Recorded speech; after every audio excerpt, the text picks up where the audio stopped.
तारीख 17 दिसंबर 1973 कनाडा के सोल्जर्स आते हैं और डेनिश और कैनेडियन के बीच की एक डिस्प्यूटेड टेरिटरी पर अपना झंडा गाड़ के एक विस्की रखते चले जाते हैं। तब से शुरुआत होती है ये विस्की वॉर की।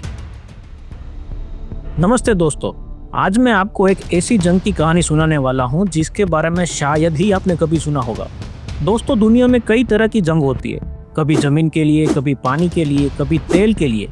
लेकिन क्या आप सोच सकते हैं कि दो देश सिर्फ एक बंजर बर्फीले पत्थर के टुकड़े के लिए सालों तक जंग लड़ते रहे? और उस जंग का हथियार क्या था? विस्की की बोतलें।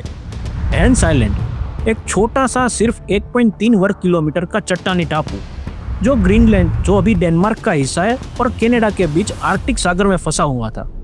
लेकिन दोस्तों, इस छोटे से टापू ने कनाडा और डेनमार्क के बीच 50 साल तक एक अनोखी डिप्लोमेटिक वॉर का केंद्र बना दिया। कहानी शुरू होती है 1970 के दशक में, जब कनाडा और डेनमार्क आर्कटिक में अपनी समुद्री सीमाओं का एलोकेशन कर रहे थे। ज़्यादातर सीमा तो तय हो गई थी, लेकिन हैंस आइलैंड बीच में आ गया। दोनों देशों ने कहा कि ये हमारा है। अब दोनों ने अपने अपने तर्क रखे। कनाडा का कहना था कि ये उसके आर्कटिक आइलैंड का विस्तार है, और डेनमार्क ने कहा कि ये ग्रीनलैंड के पास है, तो ये उनका हुआ। एक दिन कनाडा की सेना का एक छोटा सा दल हैंस आइलैंड पर उतरता है। वो क्या करता है? वो कनाडा का झंडा गाड़ता है और एक साइन बोर्ड लगाता है जिस पर लिखा हुआ था वेलकम टू कनाडा। और हाँ, सबसे जरूरी चीज़, विस्की की एक बोतल छोड़ते हुए जाते हैं और साथ में एक संदेश, ग्रीटिंग्स फ्रॉम कनाडा। कुछ हफ्तों बाद डेनमार्क को यह बात पता चलती है। वे भी अपने एक दल को भेजते हैं। डेनिश सैनिक कनाडा का झंडा हटाते हैं और अपना झंडा गाड़ते हैं। और हाँ, विस्की की बोतल हटाकर उसकी जगह स्नैप्स, जो कि डेनमार्क की एक मशहूर अल्कोहलिक ड्रिंक है, उसकी बोतल रख देते हैं और साथ में एक और संदेशा लिखते हैं, ग्रीटिंग्स फ्रॉम डेनमार्क। और दोस्तों, ये सिलसिला 50 साल तक चलता रहा।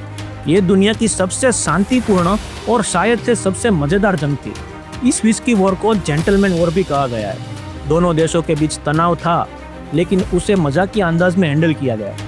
वो अपने आप में एक मिसाल है। ये दिखाता है कि गंभीर से गंभीर मुद्दों को भी बातचीत और समझदारी से सुलझाया जा सकता है, बिना किसी हिंसा के। और फिर आया साल 2022।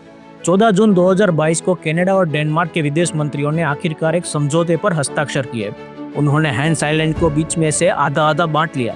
जी हाँ दोस्तों, 50 साल की विस्की वॉर का अंत हुआ, एक शांतिपूर्ण बंटवारे के साथ। अब हैंस आइलैंड पर दुनिया की सबसे नई लैंड बॉर्डर है, और ये दुनिया को सिखाती है कि कैसे दो देश जो दोस्त भी है और कभी कभी थोड़े राइवल भी अपने मतभेदों को सुलझा सकते हैं, वो भी विस्की और स्नैप्स के साथ। तो दोस्तों, ये थी विस्की वॉर की कहानी। मुझे उम्मीद है कि आपको ये अनोखी जंग उतनी ही पसंद आई होगी जितनी मुझे आई है। क्या आपने कभी सोचा था कि ऐसी भी जंग हो सकती है? मुझे कमेंट्स में ज़रूर बताइएगा। और हाँ, अगर आपको ये वीडियो पसंद आया हो तो लाइक कीजिए, शेयर कीजिए और चैनल को सब्सक्राइब करना ना भूलें। मिलते हैं अगले वीडियो में। जय हिंद, जय भारत।